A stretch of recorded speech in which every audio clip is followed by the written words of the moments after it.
عالم اسلام کے ایک بڑے جید اور بڑے قابل متقی اور پرہیزگار عالم دین اشرف الفقہاء حضرت مفتی مجیب اشرف رضوی ناگپوری رحمۃ اللہ علیہ انڈیا میں وصال فرما گئے۔ اللہ تعالی حضرت کو اپنے جوار رحمت میں وسیع جگہ عطا فرمائے۔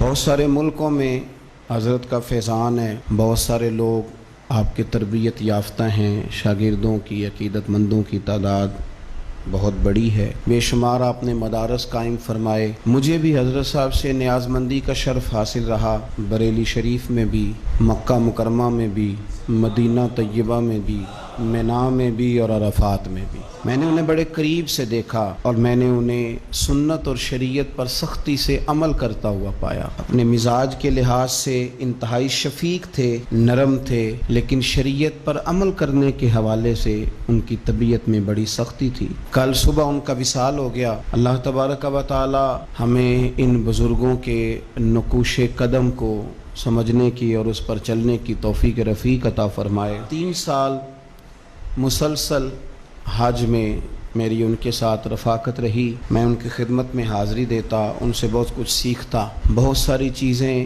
جو ذہن میں ہوتی وہ ان کے سامنے رکھتا اور وہ بڑی میرے ساتھ محبت کا اظہار کرتے۔ فون پر بھی بڑا مسلسل رابطہ رہتا۔ کل جب خبر ملی تو دل کو بڑی تکلیف ہوئی۔ ضرورت جتنی بڑھ رہی ہے صبح دوراں کی، اندھیرا اور گہرا ہوتا جاتا ہے، اور پھر ہندوستان میں رہ کر مسلمانوں کی قیادت کرنا، ان کو سنت اور شریعت پر صرف تبلیغ نہ کرنا بلکہ عمل کر کے دکھانا، یہ ان لوگوں کا بہت بڑا کام ہے۔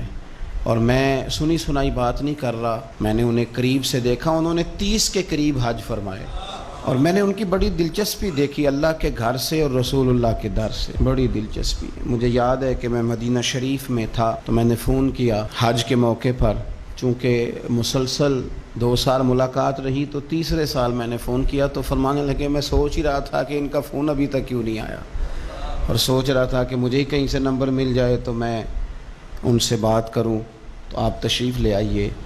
میں اپنے کچھ احباب کے ساتھ مدینہ شریف میں ان کے ہوٹل میں ان سے ملاقات کرنے گیا تو بوڑھے جوان سبھی سو رہے تھے، لیکن وہ بڑھاپے میں، ان کی عمر 80 سال سے زیادہ تھی، تو بڑھاپے میں بھی میں نے دیکھا کہ قرآن مجید کھلا ہوا ہے اور بڑی خوبصورت آواز میں اللہ کی کتاب کی تلاوت فرما رہے ہیں۔ اللہ تبارک و تعالی ہماری یہ گواہیاں ان کے حق میں قبول فرمائے، اور اللہ کریم ان کو اپنی بارگاہ سے بہترین صلہ عطا فرمائے۔ آمین بجاہ نبی الکریم صلی اللہ تعالی علیہ وسلم۔